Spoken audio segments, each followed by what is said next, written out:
오늘의 주제는 의무교육의 꿈입니다. 대한민국 국민은 누구나 의무교육을 받습니다. 이렇게 보았을 때 8살 이상의 모든 국민은 의무교육 동창생이다 이렇게 이야기할 수 있습니다. 우리나라에서 전국 규모를 자랑하는 단체를 본다면 여성연맹이라든지 유권자연맹 이런 데가 있습니다. 만일 의무교육을 받은 사람을 대상으로 이러한 단체를 구성한다면 전국 최대 규모의 단체가 되지 않을까 싶습니다. 그렇다면 의무교육이란 무엇일까요? 우리 헌법은 의무교육을 규정하고 있습니다.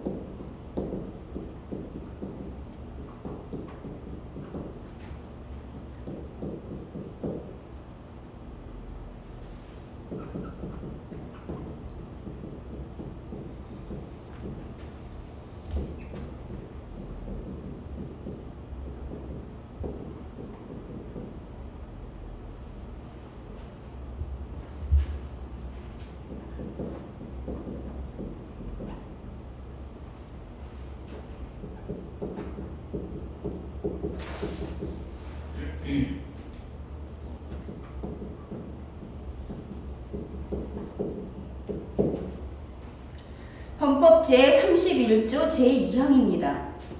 모든 국민은 그 보호하는 자녀에게 초등교육과 법률이 정하는 교육을 받게 할 의무를 진다. 이것이 우리 헌법이 규정하는 의무교육 조항입니다.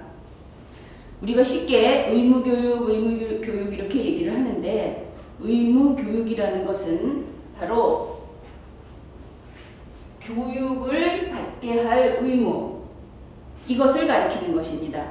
의무교육 그러니까 마치 의무교육이라는 것이 별도로 있는 것처럼 생각하기 쉽습니다. 그런데 그것이 아니고 의무교육이 아니고 앞뒤가 뒤바뀌어서 교육의 의무, 교육을 받게 할 의무 이렇게 되는 것입니다. 그러면은 이제 일반인들의 인식을 먼저 말씀을 드리면은 의무교육은 국가가 모든 국민을 대상으로 공짜로 시켜야만 되는 교육이다. 이렇게 알고 있는 분들이 있을 겁니다. 그런데 이 헌법을 잘 보면은 이 문장의 주어는 모든 국민은 이렇게 되어 있습니다. 누구의 의무냐?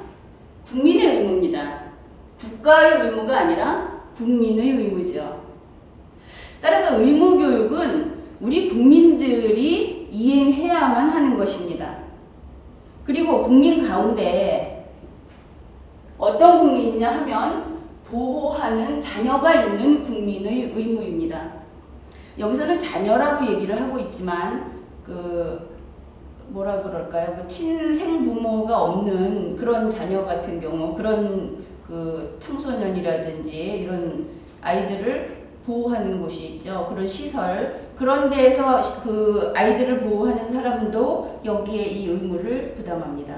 그 사람들은 법정대리인이라고 하는데 그분들에게도 일반 부모하고 똑같은 그런 의무가 부과되어 있습니다. 그러면은 자, 의무교육의 의무 부담자는 국민이다. 자녀를 보호하는 국민이다. 그런데 의무의 내용이 무엇이냐? 초등교육과 법률이 정하는 교육입니다. 초등교육과 법률이 정하는 교육. 그것이 뭔지를 알려주는 게 바로 이 헌법 규정에 따라서 만들어진 교육기본법에 나타나 있습니다. 교육기본법 제8조 제1항에는 의무교육은 6년의 초등교육과 3년의 중등교육으로 한다 이렇게 되어 있습니다. 따라서 의무교육은 6년간, 초등학교 6년간 그리고 중학교 3년간 이 기간 동안 교육을 시켜야 하는 것입니다. 그리고 이 교육기본법에 따라서 만들어진 법률이 초중등교육법입니다. 초중등교육법에서는 초등학교와 중등학교 교육을 규율하는 내용을 담고 있습니다. 자, 그런데 처음에 우리나라에서는 이상하게 의무교육이 국가의 의무로 알려져 있다 이렇게 말씀을 드렸는데, 그 내용이 이 헌법의 하위법이 잘못되어 있기 때문에 그렇게 된 것입니다. 자, 교육기본법은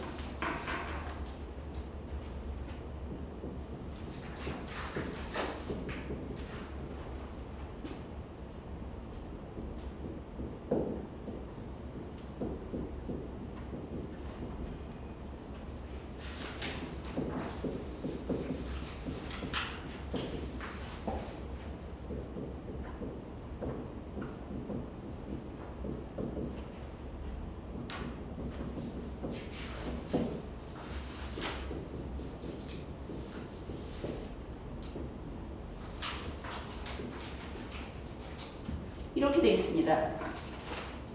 교육기본법 제8조 제2항에서는 모든 국민은 의무교육을 받을 권리를 가진다 이렇게 규정하고 있습니다. 헌법에서는 국민이 의무교육을 할 의무를 지고 있었는데, 헌법 아래에 있는 법률은 국민이 의무교육을 받을 권리를 가진다고 되어 있습니다. 의무의 부담자와 권리를 지닌 대상이 뒤바뀌어 있는 것이죠. 이 규정이 이렇게 돼 있는 거는 아마도 의무교육 하다 보니까 의무교육이 교육을 시킬 의무라는 걸 생각을 못하고 뭐 초등학교, 대학교 이런 식의 의무교육이라는 게 따로 있다고 생각을 해서 이런 법 규정을 만든 것 같습니다. 그리고 이 교육기본법에 바탕해서 제정한 초중등교육법 제12조 제1항은 국가는 의무교육을 실시하여야 하며 이를 위한 조치를 강구하여야 한다 이렇게 하고 있습니다. 사실 이 초중등교육법 자체로 봐서는 뭐 교육을 실시하여야 된다는 데서는 뭐 얘기가 달라질 수도 있습니다. 그런데 의무교육을 실시해야 한다는 얘기는 교육기본법하고 맥락이 같은 겁니다. 의무교육이 아니라 초등교육과 중등교육이라고 해야 되겠죠. 그리고 교육기본법도 국민은 권리를 가진다가 아닙니다. 이 부분은 명백히 틀렸죠. 바로 이런 것 때문에 현재 그 복지하고 관련해서 국민들의 요구가 과잉 표출되는 그런 현상이 나타나고 있습니다. 이거에 만약에 한 가지 보고 넘어갈 게, 의무교육이 권리라면 권리는 권리자가 행사를 해도 되고 하지 않아도 되는 것입니다. 그렇다면 의무교육이라는 교육을 받을 권리를 가진 국민이 행사하지 않겠다 그래가지고 난 초등학교하고 중학교를 안 다니겠다고 하는 것이 가능할 것인가? 그렇지 않겠죠. 그래서 권리라고 했을 때는 헌법에 어긋날 뿐 아니라 이 의무교육이라고 하는 교육의 의무성, 이 부분이 무시되는 것입니다. 의무교육은 앞으로 보겠지만 이 나라를 유지하고 앞으로 그 청소년들이 성장해서 다시 이 사회의 성년으로서, 사회의 구성원으로서 살아가기 위해서 반드시 실시해야만 하는 것입니다. 국가 목적을 위해서, 그리고 우리의 공존을 위해서 반드시 해야만 하는 것이 의무교육인데, 의무교육을 마치 어린 시절에 받을 수 있는 공짜교육인 것처럼 그렇게 생각하고, 또 의무교육이 우리가 누릴 수 있는 어떤 혜택인 것처럼 생각하고, 그런 부분에서 완전히 그 의무교육의 본뜻이 좀 잘못 이해되고 있다고 할 수 있죠. 자, 여기에서 우리 헌법은 의무교육에 대해서 의무교육은 무상으로 한다는 규정을 두고 있습니다. 헌법 제31조 제3항 의무교육은 무상으로 한다. 자, 이렇게 보니까 의무교육은 공짜교육이구나 그런 생각을 할 것입니다. 그런데 의무교육이 과연 공짜일까를 한번 생각해 봅시다.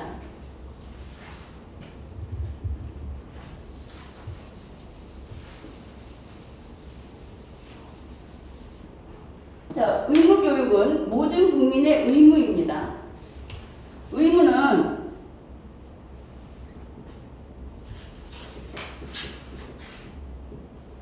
유상이어도 의무고 무상이어도 의무입니다. 만일 우리나라가 재정 상태가 좋지 않아서 초등학교와 중학교 과정의 학비를 국가가 부담하지 못하고 개인이 돈을 내고 다녀야 한다. 그렇더라도 의무교육은 시켜야 됩니다. 왜냐하면 의무교육이라고 하는 것은 국민이 되기 위한 기본 조건이기 때문입니다. 그래서 국가에서 의무교육을 헌법에 규정하고 있는 것입니다. 그러면 우리나라에서는 의무교육을 무상으로 하고 있습니다. 여기에 대해서 한술 더 나가가지고 아까 봤듯이 그 교육기본법이 위헌적인 조항을 갖고 있다 보니까 이 의무교육은 국민의 권리야. 그러면서 그럼 의무교육의 학비만 대줘갖고는 우리가 의무교육을 시킬 수 없다. 그러니까 학습 보조자료, 학교에 다닐 수 있도록 하는 가능한 제반 그 경제적인 부담을 다 국가가 해라. 이런 요구를 하고 있습니다. 현재 그 학습 보조자료까지도 부담하는 걸로 알고 있습니다. 그런데 의무교육은 무상이 아니더라도 국민의 의무인 것입니다. 의무교육에서 기본적으로 무상으로 하는 것은 학비라고 생각을 해야 할 것입니다. 우리나라에서 지금 채택하고 있는 것은 학비만 무상으로 한다. 지금은 그보다 더 해주고 있습니다. 학비 이상을 부담을 하고 있습니다. 그래서 이 학비 이상을 부담하는 게 좋은 일이냐? 근데 이 그 헌법주의 국가, 자유민주주의 국가에서 부담이라고 하는 것은 세상에 공짜는 없죠. 그 초등학교, 중학교 학생들을 위해서 학비 이외에 많은 것들을 부담을 해주게 되면은 결국은 이쪽에 있는 거를 갖다가 이쪽에서 나눠 갖는 그 옮기기 정도를 벗어나지 못합니다. 어차피 학교를 안 다녀도 자신의 자녀들을 키우면서 들어가는 비용은 스스로 부담해야 할 것입니다. 그런데 지금은 이러한 인식이 많이 무너지고 있습니다. 자, 그러면 의무교육은 우리가 평소에 그냥 아이들이 뭐 6살, 7살 되면은 학교에 가고 이렇게 그냥 연락이 오면 통지서가 오면 거기에 따라서 가고 이런 식으로 했는데 이 모든 것은 국가에서 일어나는 모든 일은 다 법에 의해서, 법에 근거해서 시행이 되는 것입니다. 그래, 초중등교육법에 보면은 자, 의무교육에 대해서 구체적인 사항들을 규정하고 있습니다.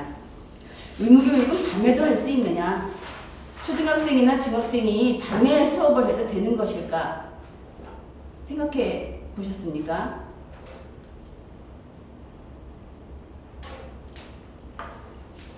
초중등교육법 제24조 제2항을 보면 수업은 주간, 전일제를 원칙으로 한다. 이렇게 규정하고 있습니다. 원칙적으로 낮에 해야 하는 것입니다. 그러면 의무교육은 어떻게 해서 이 의무를 이행할 수 있을 것인가? 역시 여기에 대해서도 초중등교육법 제13조 제1항과 제3항에서 규정하고 있습니다. 모든 국민은 보호하는 자녀 또는 아동이 6세가 된 날이 속하는 해의 다음 해 3월 1일에 초등학교에 입학시켜야 하고 졸업할 때까지 다니게 하여야 한다. 또 중학교에 대해서도 마찬가지로 규정을 하고 있습니다. 이런 식으로 해서 헌법이 규정하고 있는 의무교육은 취학 의무를 이행함으로써 그 의무를 다할 수 있도록 정하고 있는 것입니다. 그렇다면 초등학교 6년 그리고 중학교 3년 무려 9년 동안 학교를 다니는 것입니다. 모든 국민이. 9년은 상당히 긴 기간입니다. 근데 이 9년간 학교를 다니는 것이 선택에 의한 것이 아니고 의무로 이행하는 것입니다. 중대한 자유의 침해라고 할 수 있겠죠. 그렇지만 국민들 가운데 아무도 나는 의무교육을 거부한다 그러면서 머리띠를 두르고 거리로 뛰어나오는 사람은 없는 것 같습니다. 자, 그러면은 교육의 의무는 왜 헌법에서 의무로 규정하는 것일까?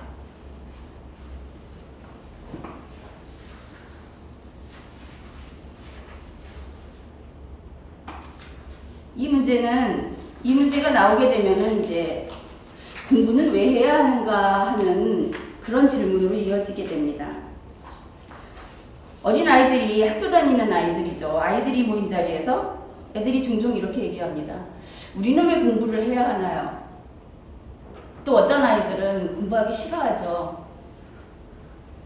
여기에 대해서 어른들은 뭐 성공하기 위해서 혹은 훌륭한 사람이 되기 위해서 이런 답들을 주죠. 그런데 저희들 같은 또래는 어떻게 이야기를 할까 해서 아이들의 얘기를 한번 들여다봤습니다.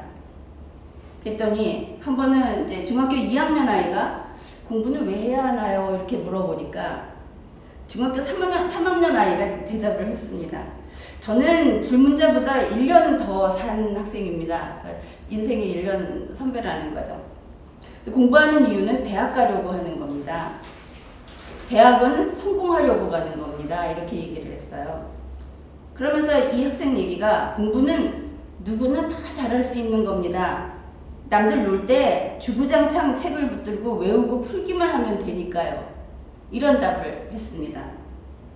근데 이 학생의 말이 그렇게 옳은 것 같지는 않습니다. 이 학생의 말 중에 공부를 시험 공부라고 바꿔놓게 되면 좀 납득이 가죠. 시험 공부는 그런 식으로 할 수 있을 것입니다.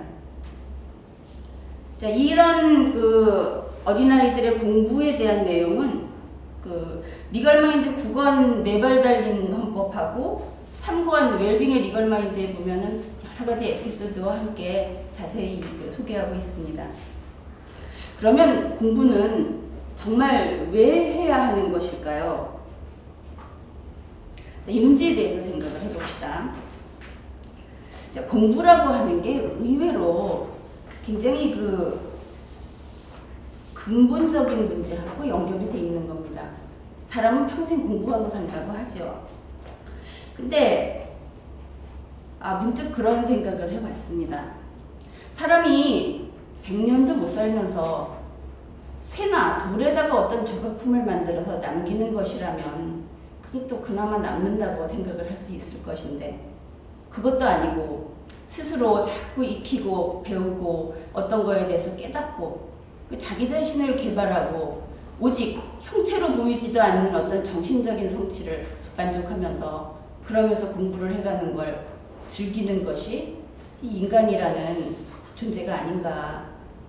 그래서 인간은 존엄하기도 하고 신비롭기도 한 게 아닌가 그런 생각을 해봤습니다. 자, 우리 헌법에는 헌법의 이상 대한민국의 목표를 밝혀놓고 있습니다.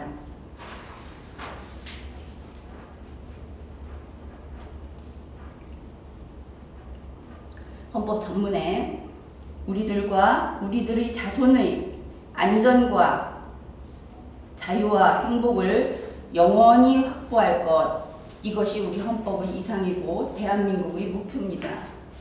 이것을 한마디로 줄이면 국민 행복이라고 할 수 있습니다. 대한민국은 국민 행복을 위해서 만든 나라입니다. 그러면은 국민이 어떻게 해서 행복해질 것을 우리 헌법이 예정하고 있느냐? 그것은 모든 국민이 생명과 신체가 안전하고 그리고 존엄한 인간으로서 자유롭게 가치 있는 삶을 추구함으로써 그때 행복을 느끼는 그러한 나라가 되고자 하는 것이 우리 국가의 목표이고 헌법의 이상입니다. 이 말을 들으면 어떤 사람은 이럴 것입니다.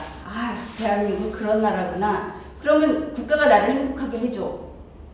이렇게 이야기하는 사람이 있을지 모르겠습니다. 그런데 헌법의 이상은 국가가 이루는 것이 아니고 우리 전체 국민을 구성하는 우리 국민 개인 우리 각자가 가치 있는 삶을 추구함으로써 이루는 것입니다. 여기서 잊지 말아야 할 것은 나만 행복하면 되는 것이 아니고 전체 국민이 행복해야 한다는 것입니다. 자, 예를 들어서 우리 헌법 제10조는 모든 국민은 인간으로서의 존엄과 가치를 가지며 행복을 추구할 권리를 가진다 이렇게 규정하고 있습니다. 이 규정을 들어서 인권 조항이라든지 아니면 행복 추구권 조항이라고들 이야기를 합니다. 그러면 이것이 권리라고 하고 있으니까 정말 권리일까?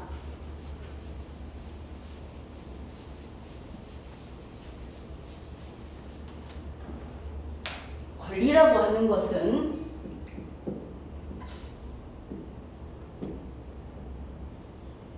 A의 권리가 있으면은 A의 권리를 침해하는 것을 막아야 합니다. 권리는 그래서 배타적입니다. A에게 권리가 있고 B에게 권리가 없으면 B는 무권리자입니다. A의 권리를 보호하기 위해서 B는 배척되는 것입니다. 이때 B를 배척하는 것은 전혀 문제가 되지 않습니다. 그리고 자, 어떤 권리가 있다. 권리를 행사를 하게 되면 이 권리에 맞서서 의무를 이행하는 이행자가 있어야 할 것입니다. 이 사람의 권리가 행사되는 것은 거기에 걸맞는 의무 이행이 있음으로써 결과를 얻을 수 있는 것이죠. 그럼 만약에 조금 전에 봤던 인권이나 행복추구권을 생각해 봅시다. 인권을 국민의 권리라고 하면서 보면은 여기에 대한 의무자가 국가라고 합니다. 인권에 대해서 국가가 인권을 보장해야 된다. 너무나 일반화되어 있는 이야기입니다. 자, 이거를 인권이 아니라 행복추구권도 생각해 봅시다. 국가가 행복추구권을 보장해야 된다. 그런데 국가가 어떻게 행복하게 해줄 수 있겠습니까? 국가가 어떻게 행복을 추구하게 해줄 수 있겠습니까? 일반적인 권리하고는 좀 다르죠.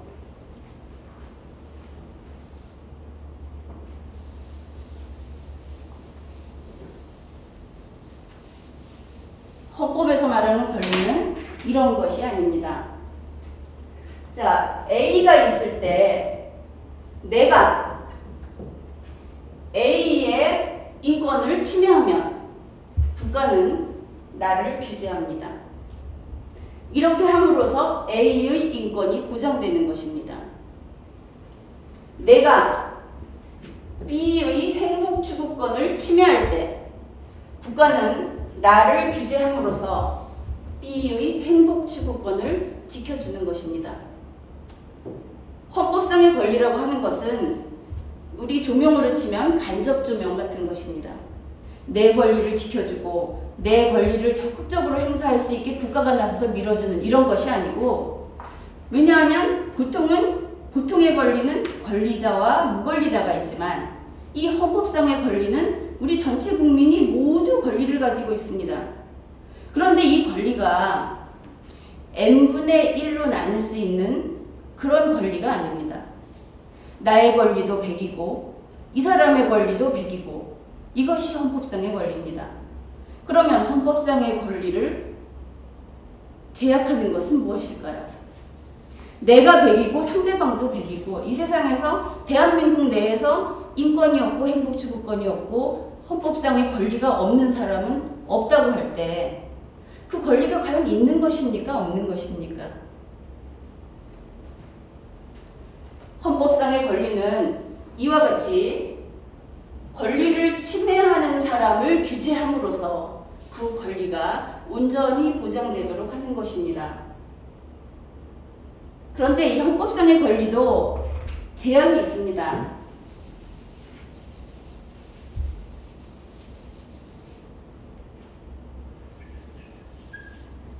헌법상의 권리를 제약하는 것은 바로 공존이라고 하는 것입니다. 공존을 위하여. 그래서 우리 헌법 조문을 보게 되면 법률에 의하지 아니하고는 이러이러한 권리를 제한받지 아니한다. 또 뭐 이러한 것은 법률에 의하여 제한할 수 있다. 이렇게 이야기를 하죠.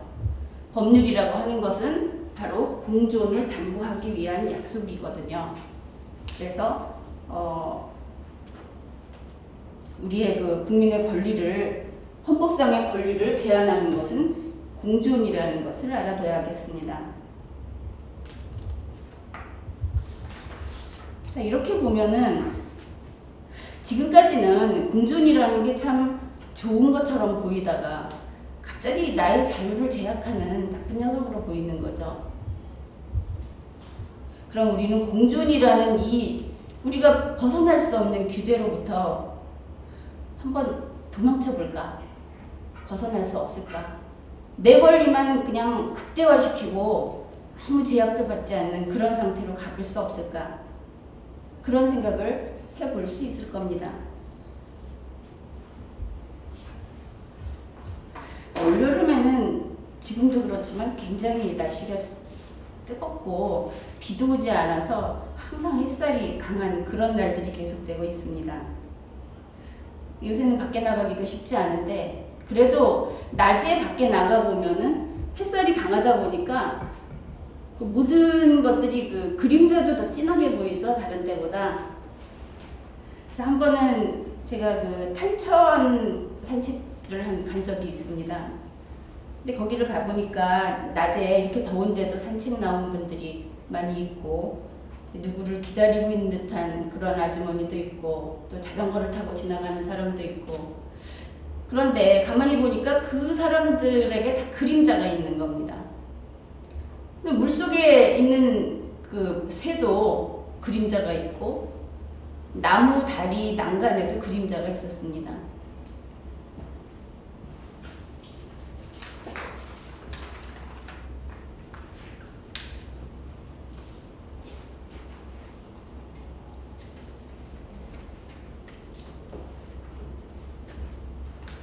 그림자에 대해서 한번 생각을 해봅시다. 그림자는 그냥 생기는 거라고 생각하죠. 근데 그림자가 있기 위해서는 몇 가지 요소가 필요합니다. 우선 물체가 있어야 되겠죠. 물체가 있고 이 물체를 비추는 빛이 있어야 할 것입니다.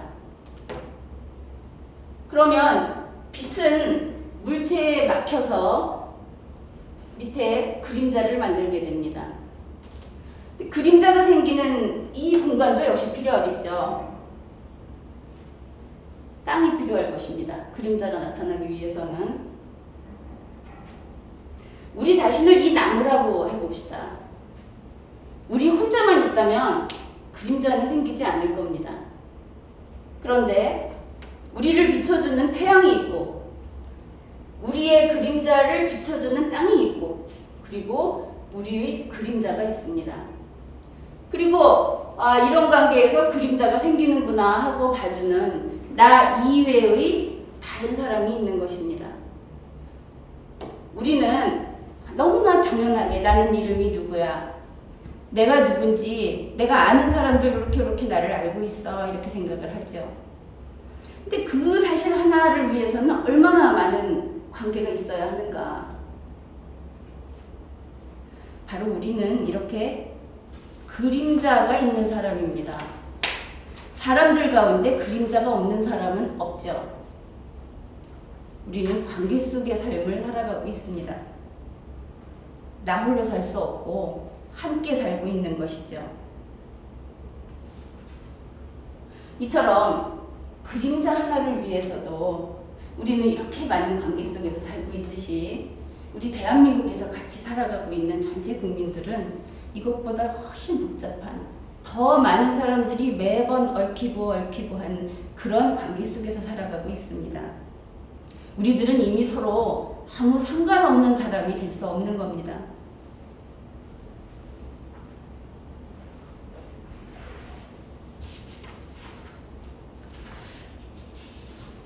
이것이 그림자가 있는 사람은 공존하는 사람이다 하고 얘기를 해보면 납득할 수 있겠죠.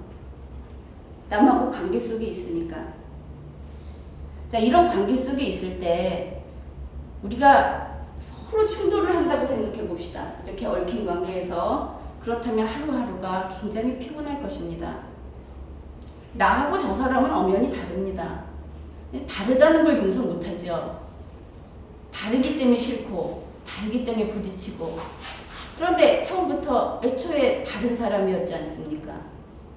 자, 이런 관계 속의 삶을 잘 살아가기 위해서는 나하고 생각이 다른 상대방을 인정해 보는 것이 필요합니다.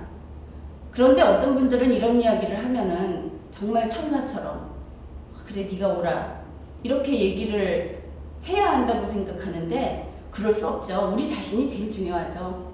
그러니까 이러한 인정이라고 하는 것은 단지 네가 거기 있구나. 나하고 다른 네가 여기 있구나. 나하고 생각은 다르지만 네 생각은 그거구나. 이 정도의 인정을 하자는 것입니다.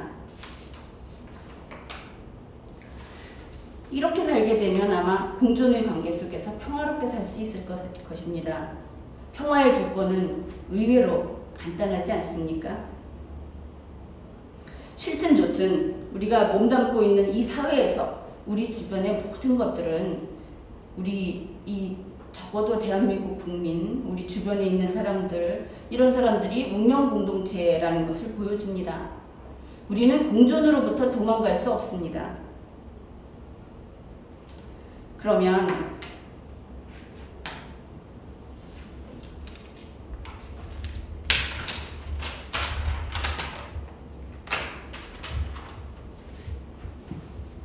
지금까지 우리의 그 공존이라고 하는 것은 환경이다. 이런 이야기를 했습니다. 공존은 선택사항이 아닙니다. 지금 이 세상에서는 나 홀로 살 수 있는 곳은 그 어디에도 없습니다. 어차피 공존이라고 하는 것은 주어진 것이고 우리의 환경입니다. 우리는 그냥 그 공존이라고 하는 환경으로 걸어 들어온 사람일 뿐입니다. 따라서 공존에 적합한 사람은 삶이 윤택하고 그렇지 못한 사람은 삶이 척박한 것입니다. 그러면 우리는 잘 살기 위해서 공존 기술자가 되어야 합니다. 행복해지기 위해서 공존 기술자가 되어야 합니다. 잘 사는 법이 뭐냐 했을 때 공존 기술자가 되면 잘 사는 거다 이렇게 말씀을 드렸습니다. 공존 기술자 별거 아닙니다. 우리가 평소에 가볍게 생각했던 공중도덕을 잘 지키는 것, 거기에서 시작할 수 있는 것입니다. 그러면은 이 공존의 환경 속에서 공존 기술자로서 잘 살 수 있다. 이게 사람들이 모두 원하는 것이겠죠. 바로 이런 공존 기술자가 되도록 가르치는 것이 의무교육입니다. 이 의무교육에서 해야 될 것들은 뭐냐면은 우리 각자가 자기 자신을 소중하게 여기고 자살 같은 거는 결코 하지 않는 그런 사람으로 키우는 것이죠. 그 다음으로 상대방을 존중하고 다른 사람을 해치는 일은 하지 않는 그런 사람으로 키우는 것입니다. 세 번째로 헌법과 법률을 준수하고 이러한 서로 간의 약속을 지키는 사람으로 키우는 것입니다. 이것이 의무교육의 내용입니다. 이렇게 보고 나면은 공부라고 하는 것은 결국 이웃과 사이좋게 잘 지내는 훌륭한 어른이 되도록 그렇게 되기 위해서 하는 것이라고 하겠습니다. 공존은 바로 생존의 약속입니다. 우리의 환경이 이미 공존이라는 환경 속에서 살게 돼 있기 때문에 공존에 적응을 못하고 공존에 적합하지 않은 사람은 생존조차도 위험에 처하게 되는 것입니다. 이렇게 중요한 것이기 때문에 공존 기술자가 되기 위한 교육, 의무 교육을 우리 헌법에서 규정한 것입니다.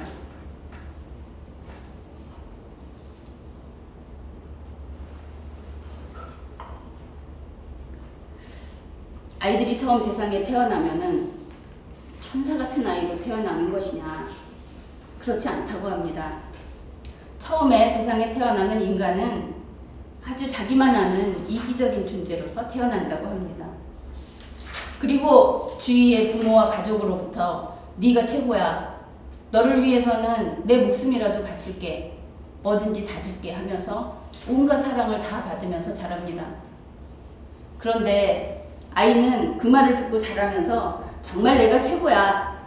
이렇게 생각을 한다고 합니다. 그런데 이렇게 이기적인 존재로 태어난 아이가 어떻게 불과 20년 만에 다른 사람과 같이 살아가는, 공존할 수 있는 그런 성인으로 자라는 것일까요? 집안에서 이렇게 어린 황제처럼 자라던 아이가 동네 놀이터에 나갑니다. 조금 자랐죠. 놀이터에 나가서 보니까 나보다 공을 더 잘 던지는 녀석이 있는 겁니다. 그 공을 잘 던지는 아이한테 이기기 위해서 집에 돌아와서 거실에서 수도 없이 공 던지기 연습을 하죠. 그러나 그 아이는 다시 나가서 보면 먼저 공을 잘 던지던 아이는 여전히 더 잘 던지는 겁니다. 그때 나 이외에 다른 존재가 있다는 걸 인식하게 됩니다. 우리 동네 놀이터에는 나보다 센 녀석이 있어. 어린 황제가 그걸 인정하게 되는 것은 대단한 지적 발달이죠. 발전이라고 할 것입니다. 그래도 집안에서 제멋대로 자기 원하는 걸 다 하면서 자라던 아이가 유치원에 갑니다.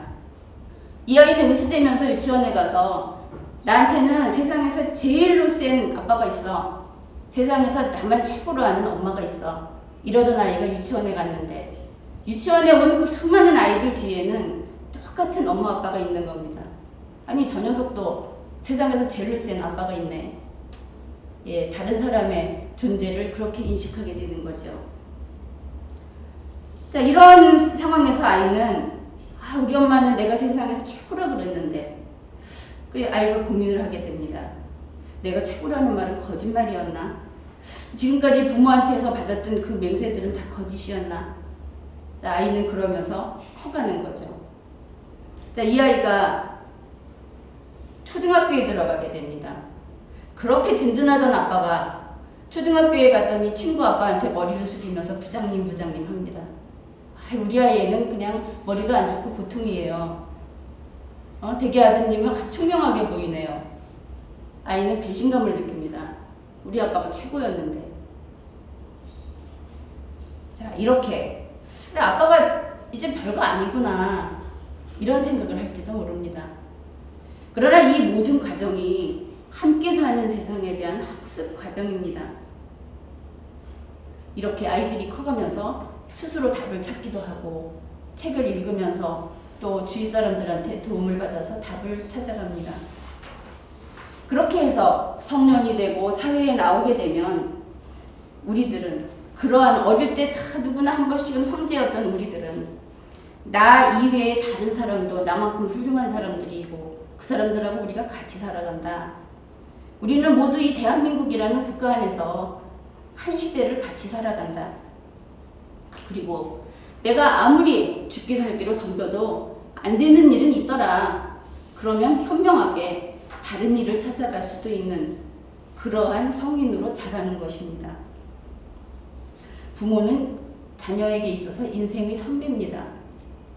부모는 자녀에게 그들이 살아갈 나라가 어떤 나라인지, 어떻게 하면 공존할 수 있는지, 그리고 어떻게 하면 공존에 기여하는 사람으로 살아갈 수 있는지 이런 것들을 가르쳐줘야 하는 것입니다. 이것이 부모가 인생의 선배로서 줄 수 있는 가장 큰 선물일 것입니다. 학교에서는 이러한 공존을 또 가르칩니다. 이 사람이 이제 나이를 먹고 성년이 되면은 이 사람이 공존에 적합한 사람, 남하고 같이 사는데 잘 적응하는 사람이거나 혹은 그런 능력이 좀 부족하거나 어쩔 수 없이 공존의 상황에서 살아가야 합니다. 그렇기 때문에 학교에서 하는 교육은 이러한 남과 함께 살아가는 생활에 적응할 수 있도록 하는 적응 훈련입니다. 능력을 최고도로 발휘하게 하고 이런 말이 있지만 그 사람의 능력을 최고로 발달시키는 그러한 교육을 하는 곳이 학교가 아닙니다. 그것은 각자가 알아서 할 일입니다. 학교에서는 단지 남과 함께 살아갈 수 있는 최소한의 교육을 하고 있는 것입니다.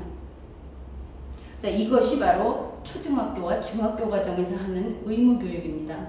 대단히 중요한 일이고 그래서 이 의무교육을 시킬 의무를 자녀를 보호하는 모든 국민에게 부과한 것입니다.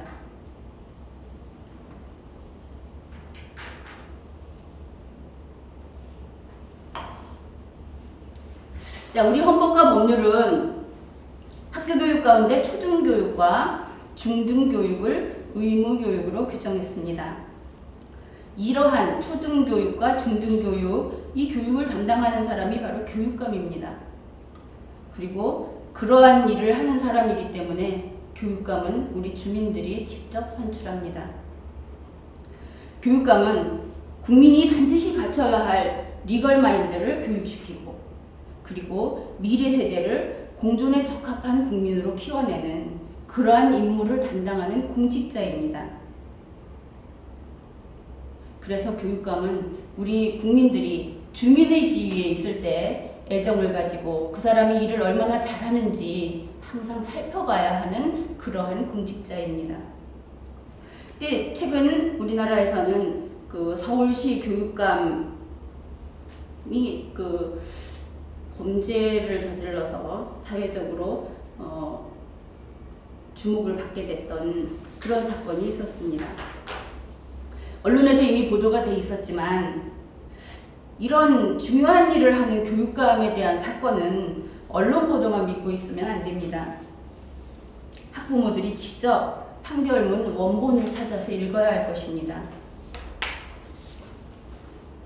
자, 그 광노현 교육감 사건, 이거를 광노현 케이스라고 하고 한번 여기에 대해서 살펴보기로 하겠습니다.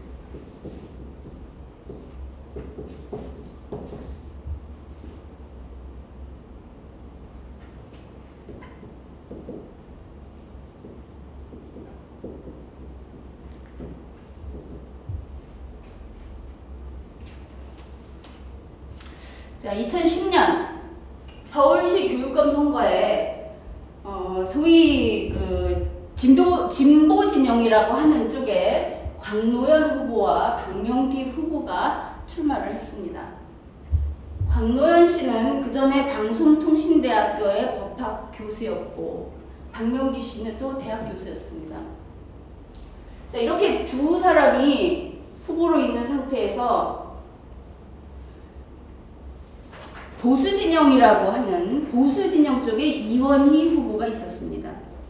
근데 이원희 후보한테 여론조사에서 박노현 후보가 밀리고 있었죠. 그러다 보니까 이쪽에서 표가 둘로 나뉘게 되면 당선 가능성이 더 떨어질 것이다 해서 광노현 후보 측에서는 여러 차례 박명기 후보 측한테 사퇴하라고 요구를 했습니다. 말은 사퇴 합의를 했지만 단일화라고 얘기를 했는데 항상 하는 얘기가 뭐였냐면 광노현 나를 단일화하자. 결국 너 나가라 이런 얘기를 했던 것입니다. 그래서 2010년 5월 19일에 박명기 후보가 사퇴를 결정합니다. 이때 사퇴하면서 합의한 내용이 뭐냐면은 광노현 후보가 당선하면 7억 원, 낙선하면 5억 원을 주겠다. 박명기 후보한테 이런 합의를 했습니다. 이 내용은 판결문상에 나와 있는 내용입니다. 그리고 박명기 후보가 이러한 조건으로 사퇴를 하고 광노현 후보가 진보진영의 단일 후보로서 6월 2일 선거에서 서울시 교육감으로 당선이 됩니다. 당선이 된 이후에 2011년 2월부터 4월에 거쳐서 이 기간 동안 광노현 교육감은 박명기 씨한테 2억 원을 줍니다. 바로 이것이 사후매수죄라고 해서 1심에서 벌금 3천만 원을 선고받고 항소심에서 징역 1년을 선고받았던 사건입니다. 서울시 교육감 선거 부정 사건입니다. 근데 이 광노현 교육감이 1심 재판 때 얼마나 대단한 변호인단을 가지고 있었냐면은 법무법인이 12개가 참가를 했습니다. 법무법인이 12개에다가 그 외에 개인 변호사 4명. 이 12개 법무법인 중에는 법무법인 한강의 최재천 변호사도 들어있었고 법무법인 해마루의 천정배 변호사도 들어있었습니다. 이렇게 법무법인 12개 변호사 4인 해가지고 열심히 항변도 하고 이렇게 한 결과가 벌금 3천만 원입니다. 이 벌금 3천만 원은 광노현 교육감이 기소된 해당 조항에서 벌금액으로는 최고액입니다. 그리고 항소심이 지난 4월 17일에 있었는데 징역 1년을 선고받았습니다.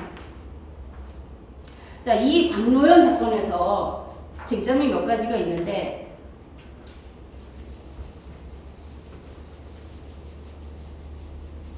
언론 보도에서 보면은 광노현 교육감이 무슨 굉장히 선량한 사람으로 이렇게 나오는데 첫째는 5월 19일에 있었던 돈 주겠다는 합의를 몰랐다 이런 주장을 합니다. 광노현 교육감이. 근데 제19회 광노현 피고인 신문조서 제38쪽 여기엔 이렇게 나와 있습니다. 5월 19일 단일화 당시는 저는 금전 합의를 모르고 있었습니다. 굉장히 좀 애매한 문장이죠. 19일 당시에는 모르고 있었습니다. 선거는 6월 2일에 있었습니다. 사퇴는 물론 19일에 했습니다. 여기에 대해서 판결문상에 나타나 있는 것들이 뭐냐면은 5월 19일에 인사동에 있는 오설록 찻집에서 양재원, 이보훈, 최갑수 이런 사람들이 모여서 단일화 합의를 했습니다. 최갑수 씨는 서울대에 있는 분이고 광노현 측의 공동선거 대책본부장을 한 사람입니다. 전부 다 내부인들, 아주 측근들이죠. 그런데 광노현 교육감은 나는 몰랐다고 하는데 5월 19일 하루 전 5월 18일 오후 1시경 서울시청 부근의 달개비 한식당 여기에서 박명기와 광노현이 만나서 광노현 후보가 이렇게 이야기를 했습니다. 진영의 대의를 위해서 하는 단일화니까 박명기가 이로 인해 경제적 곤궁에 빠진다면 진영이 가만히 보고 있겠느냐. 나라도 나서서 사람을 움직이겠다. 이렇게 얘기를 했습니다.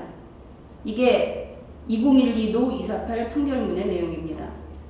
근데 그날 오후 불과 몇 시간 후죠. 사당역 부근의 마젤토프 카페라는 데서 역시 박명기와 광노현이 주위 사람들하고 같이 만나서 단일화 협의를 합니다. 이때 박명기 측에서 선거비용 보전을 위해서 7억 원을 달라. 그리고 그 금전 지급과 관련해서 각서를 쓰자 이렇게 얘기를 했습니다. 그러니까 광노현이 거기 즉답을 피하면서 박명기가 경제적 곤궁에 빠진다면 진영이 가만히 보고 있겠느냐 이렇게 얘기를 했습니다.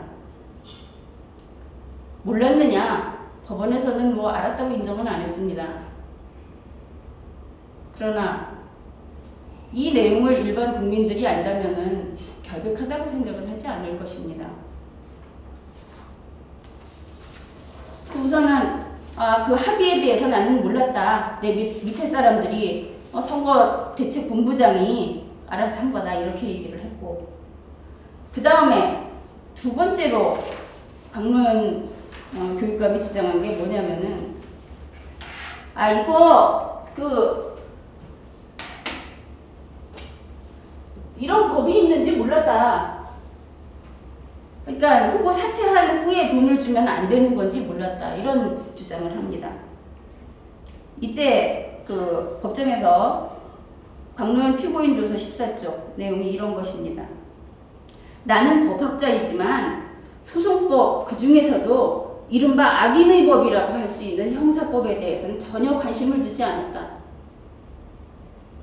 이런 법의 존재는 전혀 모르고 내 규범의식으로 이런 뒷돈거래, 이거 비판의 소지는 있지만 이런 정도는 당연히 그냥 하고 있는 것이다 라고 생각한다. 이런 이야기를 했습니다. 우리나라에서는 어떤가 모르겠지만 외국 같으면 도덕적인 백치라는 소리를 듣지 않겠습니까? 이런 이야기를 한다면. 더구나 형사법은 악인의 법이어서 자신은 모른다. 법학 교수가 이런 이야기를 합니다. 근데 이 공직선거법 제232조 제1항 제2호 여기에 대해서 명확성의 원칙에 어긋난다 하면서 지금 헌법소원을 제기해놨습니다. 현재 헌법재판소에서 심리 중이고 사건 번호가 2012 헌바 47 사건, 올해 2월 21일에 심판이 회부됐습니다. 광노현 측의 주장은 사전 합의 없이 사퇴 후보자에게 대가성 있는 돈을 준 경우에 처벌하지 않아야 한다는 것입니다. 법원에서는 1심과 항소심 판결에서 누누이 사전 합의를 유하지 않는다. 이 법 규정에서는 목적범이 아니다. 이런 이야기를 했는데도 이번에는 법이 헌법에 어긋난다고 싸우고 있는 것입니다. 따라서 대법원에서 유죄가 확정이 되더라도 이 헌법소원의 그 진보 진영이라고 하는 그 진영에서는 기대를 많이 걸고 있다고 합니다. 근데 광노현 교육감이 나는 이 나쁜 법, 나쁜 사람들이나 적용하는 이 법 나는 몰랐다 이렇게 주장을 하는데, 같은 그 피고인이던 강경선 교수, 이 사람도 방송통신대학 법학과 교수입니다. 이분이 뭐라 그러냐면, 공소시효가 괄호 속에 있는데 나는 몰랐어요. 주변에 있는 변호사도 다 몰랐고 아무도 모르는 거라고 이렇게 주장을 합니다. 정말 괄호 속에 있습니다. 공직선거법 제268조 제1항은 이 법에 규정한 죄의 공소시효는 당해 선거일 후 6개월 이래놓고서 6개월이 지나면 이제 완성한다 이랬는데, 괄호 속에 선거일 후에 행하여진 범죄는 그 행위가 있는 날부터 6개월이라고 괄호 속에 들어있습니다. 법조문에 괄호 속에 들어있어서 몰랐다는 겁니다.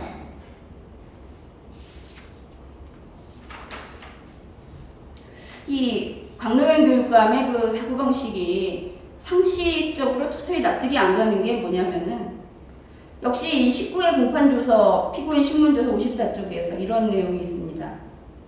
이게 뭐 어려운 것이지만 여러 사람 살리고 교육감직에 누를 끼치지 않는 방안이기 때문에 눈물을 머금고 어렵게 한 것입니다. 자, 눈물을 머금고 2억 원을 줬다는 것입니다. 근데 이 사람은 자신이 계속 교육감 자리를 지키기 위해서 범행했다. 이 말을 교육감직에 누를 끼치지 않으려고 라고 표현을 합니다. 아주 묘한 어법을 쓰고 있는 것이죠. 이 형사법이 악인의 법이어서 자기처럼 선한 사람은 관심을 두지 않는다. 이런 말을 한다든지, 뭐 2억 원을 건넨 범죄 행위를 두고 뭐 이런 정도는 보통 하는 거 아닌가요? 이런 얘기를 한다든지, 이런 규범의식을 갖고 있는 사람, 사실 교육감이 자질 문제를 따져보아야 할 것입니다.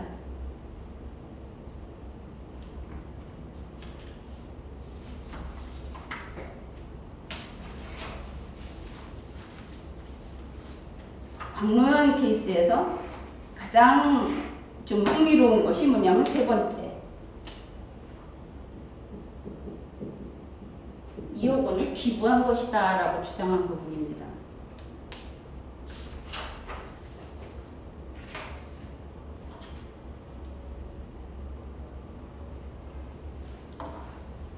광노현 교육감은 진보 진영의 도의적 책무로 박명기를 도와준 것이다 이렇게 주장을 했습니다. 그런데 그 자신의 말을 하루 법정에서 번복을 합니다. 법정에서 만약 내가 교육감으로 당선된 사람이 아니었다면 박명기가 아무리 어렵다고 해도 한 100만 원 냈을 거다. 이런 이야기를 해버립니다. 자기 성격을 못 참고 그냥 얘기한 것 같습니다. 자, 그리고 기부를 했다는 말에 그 스스로 말이 그 어긋나는 게 뭐냐면은 이렇게 얘기합니다. 처음 박명기가 3억 원을 필요로 한다는 말을 듣고 악소리가 났다. 나는 안 된다, 안 된다. 그건 말이 안 된다. 아무리 그래도 그렇게 할 수 없다. 뭐라고 얘기해도 2억 이상은 절대로 안 된다. 죽어도 안 된다. 라고 했다. 이렇게 진술을 했습니다. 기부하는 사람이 죽어도 안 된다. 그러면서 기부를 했다는 것입니다.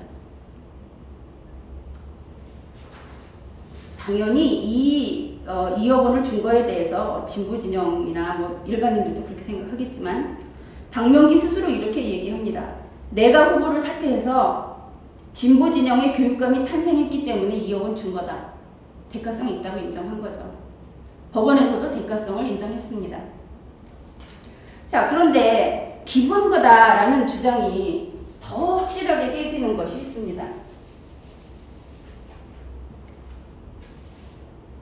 그 자료에 보면은 그림이 있는데 이거는 뭐 이런 첩보 작전이 없습니다.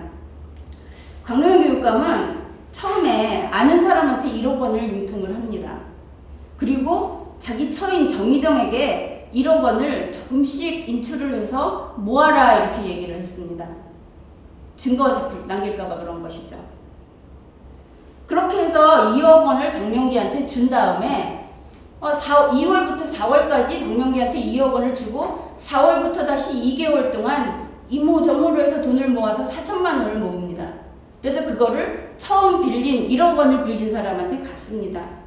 이런 과정을 거쳐서 돈이 오고 가는데 강노현 교육감은 기부했다고 얘기합니다. 동정심으로. 자, 강노현 교육감이 어떻게 돈을 보냈느냐. 맨 처음이 이제 2011년 2월 중순입니다.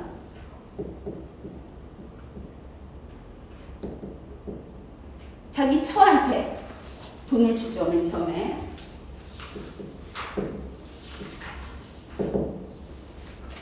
처음에 5천만 원을 줍니다. 그러니까 그 강노현 교육감의 처 정희정은 자기 언니 정희영에게 이 돈을 줍니다. 그 다음에 정희영은 그 같은 피고로 나왔던 강경선 교수에게 5천만 원을 줍니다. 이번에는 강경선 교수가 박정기라는 사람을 불러가지고 이 사람에게 5천만 원을 줍니다. 그러면서 처음에는 내가 채권자야 하는 그 차용증을 작성해서 한 부씩 나눠갖고 그 다음에 박정기가 채권자야 하는 차용증을 작성해서 한 부씩 나눠갔습니다. 결과적으로 두 사람 사이에 채권 채무는 존재하지 않게 되는 것이죠. 이중으로 존재하게 되는 것이기도 하고. 그러면은 박정기가 이번에는 자기 처남 이단혁에게 5천만 원을 줍니다. 이단혁은 자기 처 최민정에게 5천만 원을 줍니다. 자, 돈이 이렇게 돌아왔습니다. 그런 다음에 최민정이 박정기에게 돈을 입금을 합니다. 5천만 원을.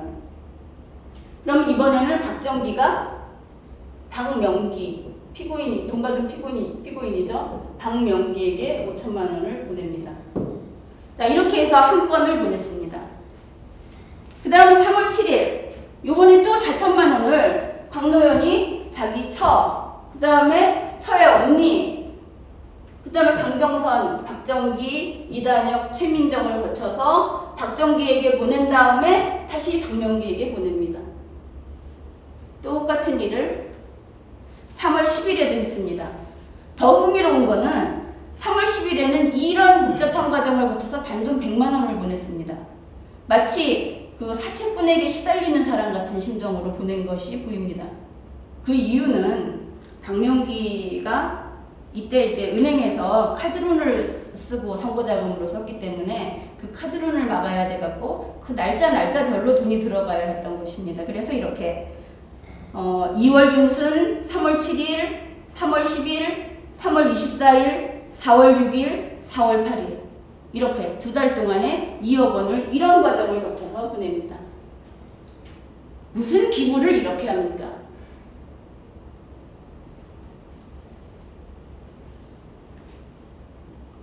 뭐 이런 내용이 언론에 보도가 안 돼서 그런데 이런 게 나가면 국민 중에 누구도 광노현 교육감이라면 그럴 수 있어. 인터넷에는 그런 분들 계시죠. 그럴 수 있어. 이렇게 얘기하는 사람이 있습니다. 왜 당신들은 세상에 착한 사람을 못 봤냐. 착한 사람이 남한테 기부할 때는 이런 식으로 합니까?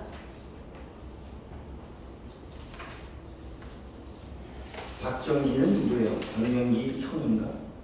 동생이. 후보 사퇴한 사람입니다. 박정기는 강경선 교수하고 아는 사람입니다. 박명기하고는 관계없이? 예. 같은 박정기, 박명기라. 그 구체적인 건 모르겠는데 관계 딴 데서는 나타나지 않고 있습니다. 판결문에도 없고.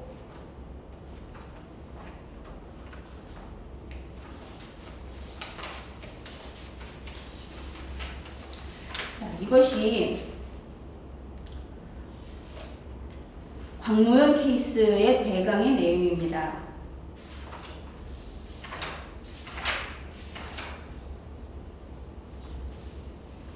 근데 여기에서 문제가 되는 것이 뭐냐면은 이 후보 사퇴, 후보 단일화라는 부분입니다.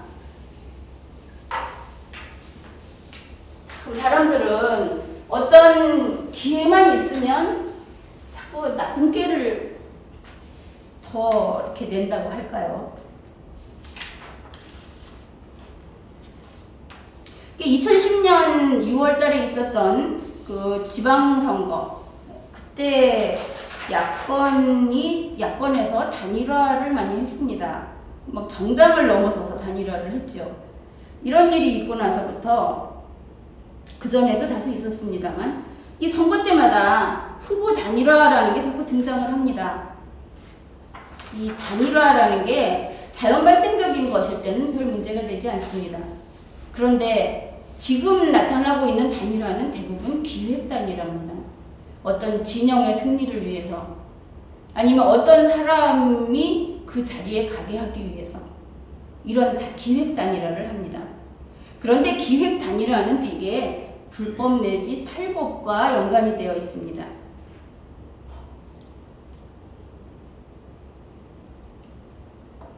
그리고 이 단일화가 선거 승리를 가져오는 일이 종종 있어갖고 그래서 더 이런 유혹에 빠지는 것 같습니다.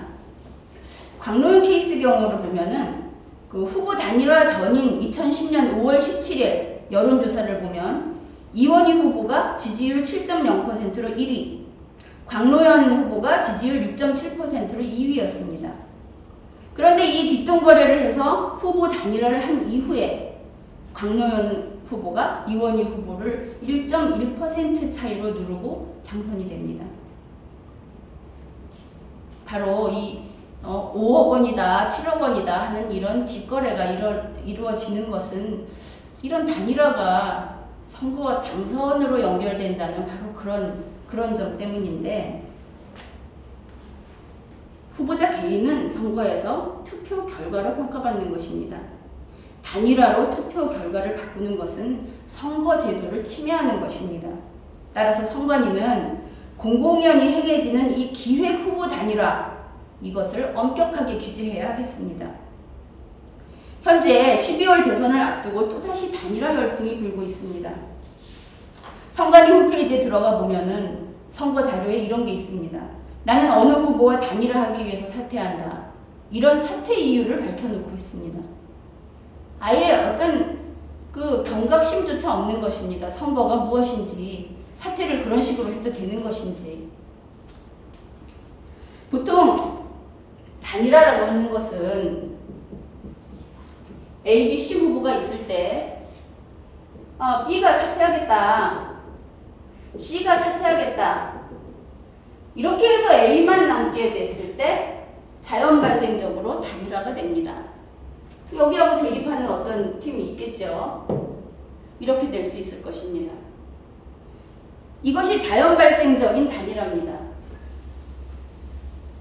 그런데 우리 진영이 이 진영한테 이겨야 되니까 B 너 사퇴해라. 사퇴 압력이 들어갑니다. 사퇴해라.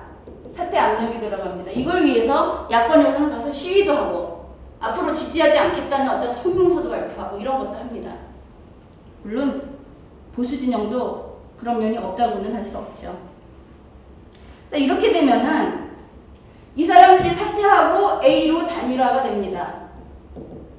이것은 기획 단일화입니다. 바로 이러한 그 단일화, 기획 단일화라는 것은 이 진영을 위한 것입니다. 민주주의는 개인에게 투표권이 있고 개인의 의사에 따라서 결과를 결정하는 그러한 제도입니다. 민주주의는 집단 민주주의가 아닙니다. 이것은 집단 민주주의로 가는 길입니다. 물론 우리나라에서 지금 정치적 시민단체라든지 여러 가지 폐해가 나타나고 있습니다. 이러한 기획 단일화도 그런 폐해 중에 하나입니다.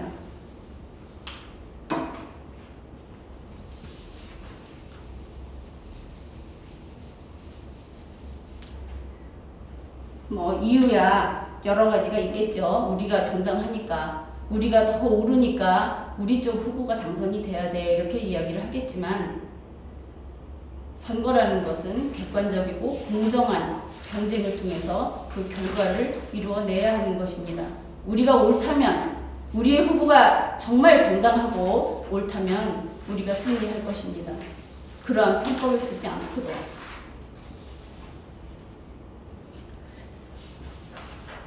자, 교육감을 주민 소환할 수 있다는 거 알고 계십니까? 주민 소환 대상이 그 지방자치단체의 그 선거지 이런 경우에 할 수 있다는 거 알고 있는데, 교육감의 경우에도 그렇습니다. 교육감이 그 교육감직에서 물러나게 되는 경우가 두 가지가 있습니다. 한 가지는 그 금고 이상의 형이 확정됐을 때, 이 경우에는 퇴직하게 됩니다.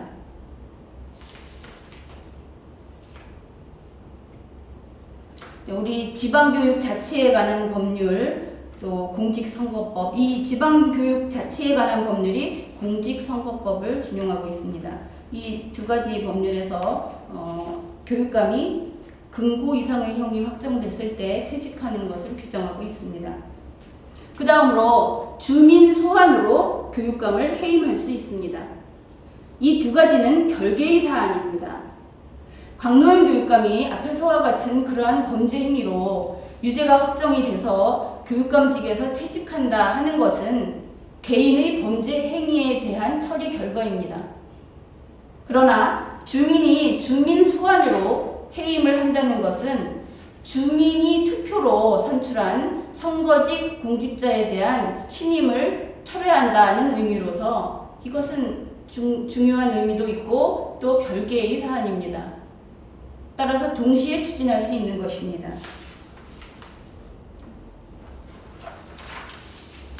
그러면 교육감을 어떤 경우에 소환할 수 있을까요? 법률을 아무리 찾아봐도 교육감을 소환할 수 있는 사유에 대해서 나와 있지 않습니다. 결국은 주민이 그 교육감에게 그 사람을 교육감으로 선출하면서 주었던 위임을 거둔다, 신임을 거둔다 하는 사안이 있을 때 소환할 수 있다고 보아야 할 것입니다. 그래서 특별한 사유는 없습니다. 그래서 앞에서 봤듯이 선거에서 뒷돈 거래를 하는 거는 뭐 조금 문제는 있지만 다 하는 거 아니에요, 이런 생각. 그런 사람한테 우리의 공존을 위한 그러한 의무 교육을 담당하는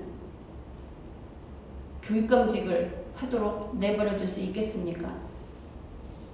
분명히 이것은 해임 사유에 들어갈 것입니다. 또 법학교수면서 스스로 법학자라고 얘기하면서 형사법은 악인의 법이니까 난 모른다, 난 헌법만 안다. 어떻게 형사법이 악인의 법입니까? 똑같은 대한민국 헌법 아래에 있는 법률 아닙니까? 그리고 교육감은 정치적으로 편향돼서는 안 되는 것이 사전 조건으로 되어 있습니다. 지방교육 자체에 관한 법률 제46조 제3항에 보면은 후보자는 특정 정당을 지지 반대하거나 특정 정당으로부터 지지, 추천받고 있음을 표방하여서는 아니 된다 이렇게 되어 있습니다. 처음부터 광노현 교육감은 진보 진영의 대표로서 나왔습니다. 자기를 위해서 진보 진영이 전력을 다해서 밀고 있다는 것을 공개적으로 이야기를 했습니다. 따라서 진보 진영의 교육감이 나오기 위해서는 법률 위반도 할 수 있다 이런 식의 이야기를 하는 이런 것들은 소환 사유로서 충분할 것입니다. 물론 주민소환 투표를 실시하기 위해서는 소환 사유를 상세히 기록을 해야 합니다. 그러나 이러한 것들은 충분히 찾아낼 수 있을 것입니다. 관심을 갖고 지켜본다면은. 그런데 이 선거직을 아무 때나 소환을 하게 되면 실제로 그 업무를 제대로 할 수 없겠죠. 그 제한이 있습니다. 당선된 때로부터 1년, 임기 만료 이전 1년 이런 제한이 있습니다. 그래서 광노현 교육감 임기가 2010년 6월에 시작해서 2014년 6월에 끝난다고 봤을 때 이 교육감 소환은 2011년 6월부터 2013년 6월까지 할 수 있다고 보겠습니다.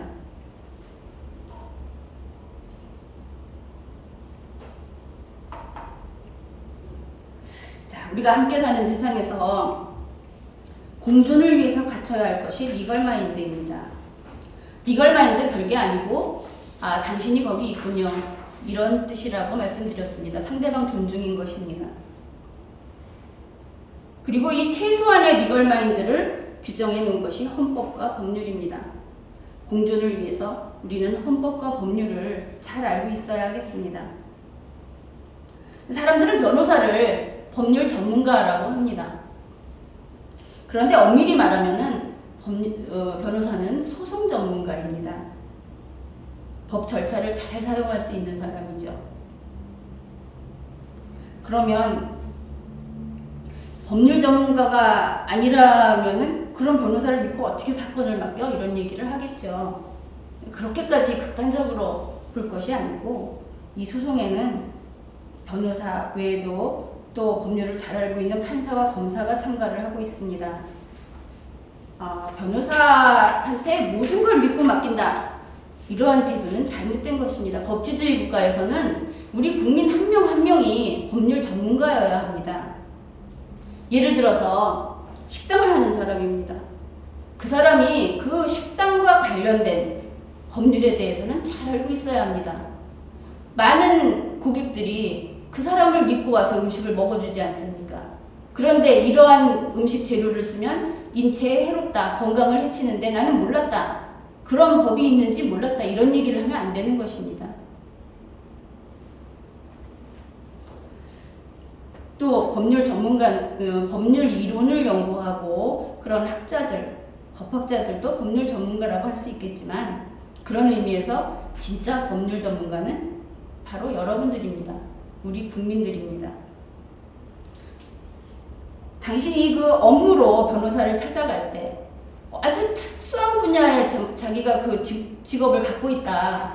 그러면 그 부분에 대해서는 변호사보다 잘 알고 있어야 합니다. 변호사는 법정 대리인입니다. 본인이 아닙니다. 자기의 직업, 자기의 전문 분야에 대해서 나는 법은 모르고 변호사 보고 다 알아서 하라. 이렇게 해서는 안 되는 것입니다. 자기 직업과 관련된 일이라면 적어도 직업에 충실하려면 변호사보다 더 잘 알고 있어야 하지 않겠습니까? 수만 건의 법률을 변호사만 알고 있어야 하겠습니까? 자, 우리는 대한민국의 국민이면서 어떤 지역의 주민입니다. 그리고 보호하는 자녀가 있을 때 친권자 혹은 법정 대리인입니다. 그래서 우리에게는 교육의 의무가 있고 이 교육의 의무에 대해서 가장 잘 알고 있어야 하는 사람은 우리 자신입니다. 의무교육에 있어서 법 전문가는 바로 우리들인 것입니다.